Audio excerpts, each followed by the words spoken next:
Alright guys, welcome back to Fog Wrestling here for the 15th of April 2002 Monday Night Raw. We're bringing you the top 5 moments from this show.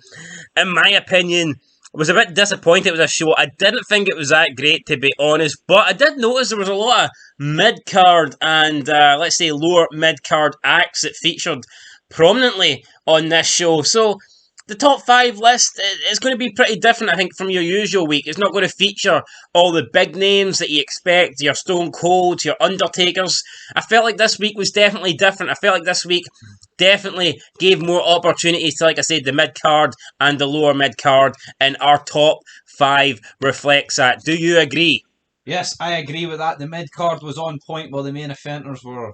I don't know what they were doing. They were lacking. Well, Ric Flair's been lacking since they returned, but anyway, top 5 moments. A couple of good moments are missing out, but we'll go with the 5 moments that aren't missing out. First up, we have Braggio coming in at number 5, and he basically is asked backstage by the announcer, interviewer, Terry, about the attack on Kane last week for the NWO. Bradshaw goes on to call the NWO a pack of cowards, and he says that Scott Hall, in Texas, he's got the greatest teammate of all time tonight. He says Scott Hall can go out and he can buy peanuts, he can buy walnuts, he can even buy macadamia nuts. But the set of nuts that Scott Hall needs, he cannot buy. He talks about if Scott Hall and X-Pac combine theirs together, then maybe they can get a full set, but it won't matter because he is going to kick his ass anyway at Backlash.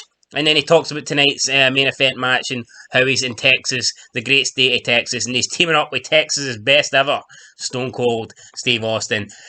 Very sad to see the APA go, but I'm digging this little bit of a push. I know it's only been a couple of weeks, but Bradshaw definitely seems as if he's went from a straight up unleashed. He's went from a straight up pure backstage comedy guy only to a guy that you could potentially see, not even potentially, I guess he is upper mid-card at the moment because he's featuring in the main event, he's teaming with Austin, and he's got a match with Scott Hall, so that's just the way the cookie if crumbles. That's not upper mid-card, then what is? And I think Bradshaw definitely... It just goes to show, guys, see back here, see if they could do anything with anyone.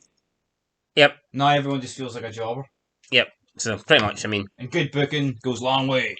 Yep. I mean, when Bradshaw was teaming up with Farouk at the start, or when he was in the Acolytes, or when he was, Blackjack Bradshaw or whatever, with that other guy, I mean, you probably thought that he's never going to amount to anything. Exactly. I mean, 6 years later, he's JBL and he's WWE champion.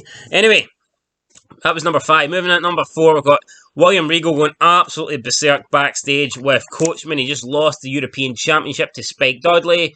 He's no happy. I wouldn't be happy if I lost to Spike Dudley, let alone my title. It's the second week in a row that he's lost to Spike Dudley, and he basically threatens to kill Coachman, and he bloody peasant. And he wants to get his hands on Spike Dudley. From the way Regal cut this promo, it sounded like he's got a rematch at Backlash, but he didn't confirm that or comment on Backlash. But he basically insinuated that he's got a match against Spike Dudley and he will beat him for the belt down the road. So, I don't know. Hopefully Regal versus Spike happens at Backlash, because Spike's alright, and you can never get enough of William Regal, the guy that should have been world champion. So, that's coming in at number 4. Coming in at number 3. Only one of us thought this was top 5 worthy, which is pretty strange, because I thought it was good, bizarre. I thought it was like one of the strangest things you could get. I did not expect this to happen. It's I wouldn't say it's the most unexpected thing that could happen, but certainly wasn't expecting it to happen. Guys, that was see with Peacock going on a Nazi parade. Soon be took off. Now, all these top 5 moments are going to be wiped by the time Peacock hits the WWE Network. But anyway, basically, Lita is having an interview with, I believe it was Coachman, outside her locker room. She goes inside, and Paul Heyman is just there going through her bag, going through her underwear, sniffing her panties and all this shit. Then he asks her, does she like it rough or hard, or rough or soft? And depending on her answer, depending on how she gives it to him, that is how Brock Lesnar is going to give it to Matt Hardy at Backlash. And she's asking him to, she's asking him to get out, and Heyman's just refusing. Basically, he's basically sitting there sniffing her thong, playing with it. Mental stuff. Because they never really went in this direction ever before with Heyman. We all kind of knew he's this sleazy scumbag, but this is full on. Not expecting this from Heyman, I mean, it's balls Mahoney says, balls to the wall. Yeah, balls to the wall for sure. If it was Jerry the King Lawler, you'd have probably bought this more. But he'd have probably had his head stuck in Lita's bag. Never mind just, settling for one pair. So, I mean, great moment, I thought. It was just totally bizarre and took me off guard, and for that reason... Yeah, it definitely could have been higher up, but I forgot about it. Yeah, how the fuck could you forget about that? I think number one's the best. Anyway, number 3, Heyman harasses Lita. Coming at number 2, you've got Mel Gibson and Danny Glover vibes here. It is Goldust and Booker T sharing a backstage segment. Goldust is asked for them to be in a team tonight. Booker T wants nothing to do with Goldust. Goldust is kind of getting all sexual towards Booker T. Booker T's like, you stay the hell away from me, dog, and Booker T wants nothing to do with him. Goldust starts quoting some movies. He compares them to, Briggs and Murtaugh from Lethal Weapon. Murtaugh. And then Goldust leaves, and Booker T ends the segment with a classic line that is definitely over. I'm too old for this shit. So I'm too old for this shit. I mean, there you go. Right. Funnily enough, here that Booker T is probably, when he said this, Booker T's maybe 37, 36, 35? Aye, something in that region. Whereas when Danny Glover says it, the guy's like legit, pushing 60? No. Look at Danny Glover's only about 75 now, I mean, look for why I'm coming 87. His character was 50. I'm pretty sure in the first one. Well, if he says it in this next movie, he's damn right. I don't know. The point is, guys, Roger Murtaugh was a decrepit, about to retire bastard. But he was great.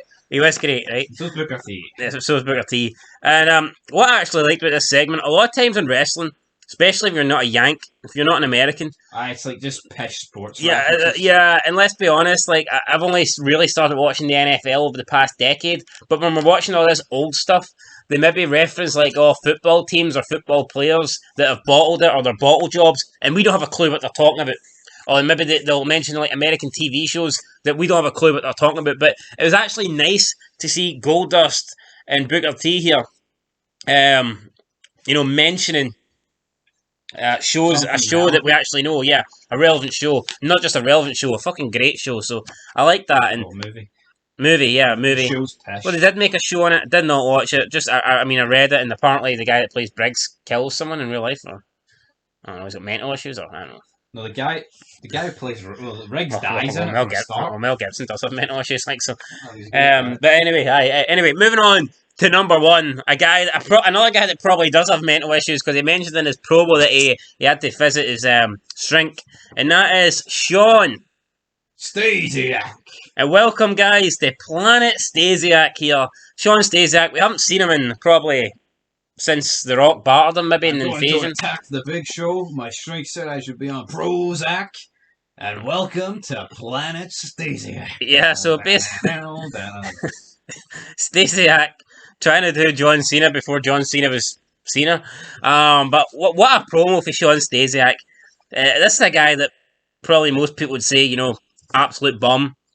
But this just goes to show that perhaps if WWE booked this guy correctly, he could have been a big-time player in the Invasion.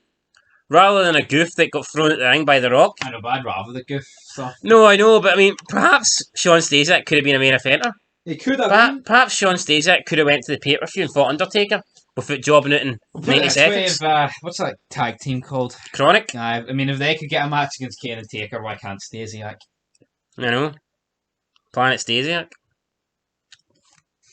Planet Stasiak. But anyway, guys, there you go. Planet Stasiak, and this is Planet Fog Wrestling. That's the top 5 moments from this show. Like I did say at the start, it was pretty a unique top 5. You're missing Undertaker. You're missing Austin. You're missing RVD. You're missing a hell of a lot of people. You're missing Flair. Triple H was on this show, guys. And his promo was shit. His promo was shit. And it was JR that was interviewing him as well. So that makes it even harder to be shit when JR's interviewing you, but let's be real, guys, it wasn't good. Anyway, here's our list. Hopefully you like it. If you don't, you disagree with it, that's absolutely fine. You can do what you want. You can dislike the video, you can comment that we're arseholes, or you can, you know, unsubscribe, and you can do all that stuff. But if you liked it, then make sure you leave a thumbs up. Make sure you comment how great we are. Make sure you comment how great wrestling was in 2002. And aye, that's pretty much it. Don't know where else. I don't know where I'm going with this ending. But until next time, until the SmackDown, when we review SmackDown in the top 5 moments of SmackDown, it will be the last show before Backlash. Looking forward to Backlash. I'm going to go out and say I'm going to make a pretty controversial statement here. Better than Mania, right? Holy shit, he read my mind and said it for me. Anyway, guys, that's what I think. Till next time. Peace.